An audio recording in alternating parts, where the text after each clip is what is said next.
Hey, Joe on the radio. I'm always honored to bring law enforcement to the airwaves. Always respect with law enforcement, always respect for the military. So Commander Melissa Thompson, she's of the Waco, Texas Police Department, kind enough to join us. Commander, sorry about the typo. I'm blaming Joe Sevilla, our producer. You know, he's young. He knows about Wolfman and Lon Chaney and all these actors from 1938, but he didn't know you were a commander. So, that's fine. How you doing? How you doing? Good. How are you? Look how young you are, girl. Look at you. Thank you. God bless you. Thank you. So how'd you get into law enforcement, if I may? So I kind of fell into it. I was going on a completely different career path and took a class from a police officer, and I was like, this looks interesting. Yeah. He said, do a ride-along. I did a ride-along and said, where do I sign up? And here I am, 17 years later. Yeah, and you got, and we love that you're attached to LEAD, Law Enforcement Against Drugs. Yes. And I know that no Nick DeMoro, Stacy's right here. She put all this together. She introduced me to Nick DeMoro, and then I met pretty extraordinary that we have a really worldwide outreach now. Yes. Helping out kids in school. Tell us about what you're doing in Waco. So I've bounced around a little bit in Waco. Homicide, robbery, sex crimes. I work in a task force for the street crimes unit. Wow. Neighborhood engagement. Yeah. When I was actually in street crimes, that's how I got involved with LEAD.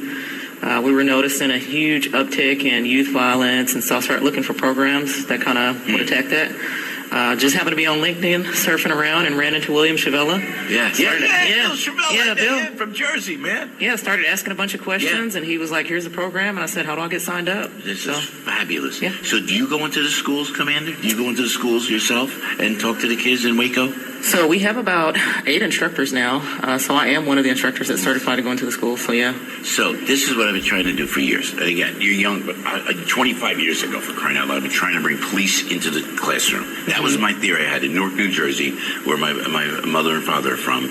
And then it was the Broadway unit, I remember like yesterday. And it was a Boys and Girls Club. I put a gym in there for the kids to help the at-risk youth. Across the street was the police station. And I said, have the cops ever been over here? No. So I said, I went to the police. I said, guys, why don't you come over? They came over. It was such a great synergy. The kids love to see. And you go in uniform. I think it's so important to see that you're not the bad guys, the bad gals. You are there to help the community. And it's working out great with LEAD. And you're feeling that in the classroom, right? You respect. And yeah, the kids love the uniform. We you kind of put it on their level. You tell them it's your Batman belt, and you got your utility belt, and they love it. And so yeah, that's the route I usually take with it. So and then the curriculum that is LEAD, they take a course and they actually graduate from that, right? Yes. Melissa? Yes. So they have to. Tell us about what the curriculum is. So the curriculum is applicable to whatever age range we're working with. So last year I started with 5th grade. A lot of these kids were identified as severely at risk. So troubled backgrounds, parents have been arrested for drugs.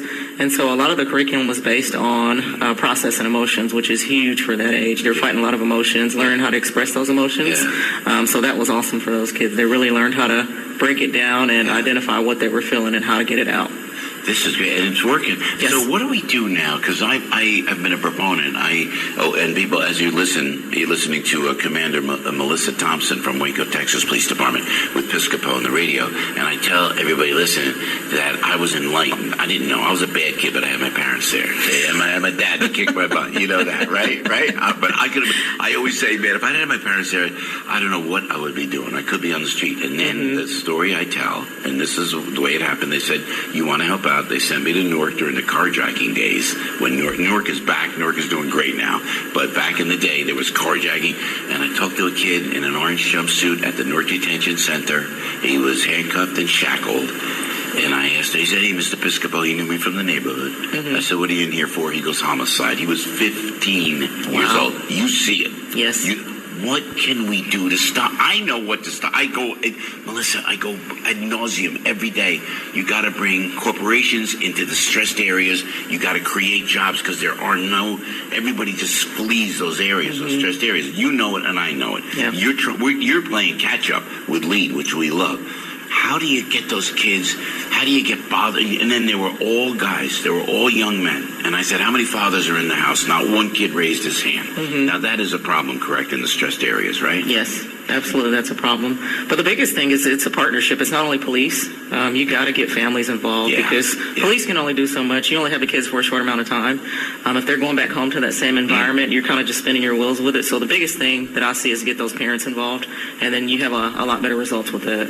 Yeah. And drugs, how do you do it? They're coming into the border down to Texas. You must see it worse than we do up here, right? Drugs are everywhere. So we have a major interstate that runs right through the middle of Waco. So we see it constantly. It's constantly stopping cars, just trying to do as much as we can to stop some of it. Shout out to the New Jersey State Police, my friends, and the state troopers. You know, we got 95 running right from the south right up into New York, and it's a constant problem. Yeah. Guns as well. They're running guns as well, correct? Yes. Well, I got to tell you, what can we do? Is there anything else that the government can do to help you locally, helping the kids? What programs would you like this? It's okay to say if someone commits a crime, I don't know, maybe arrest them. You know, and you do, and then they're let out again. Do you have that problem in Texas? Texas is actually pretty good about sentencing.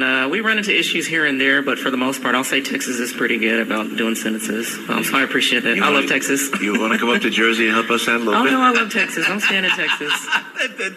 And Commander, thank you. Thanks for your service. Thank you. It's a great chat this morning. We appreciate it. And thanks for taking the time with us. What's on the agenda today? More kind of seminars and stuff?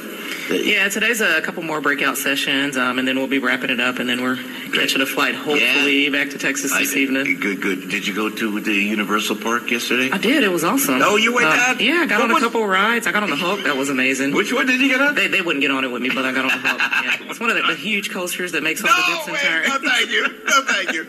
So, Commander Melissa Thompson of the Waco, Texas Police Department. God bless you. Godspeed. Thanks for all that you do. Thank you so much. Okay, Melissa. Thank you so much. Hey, Joe.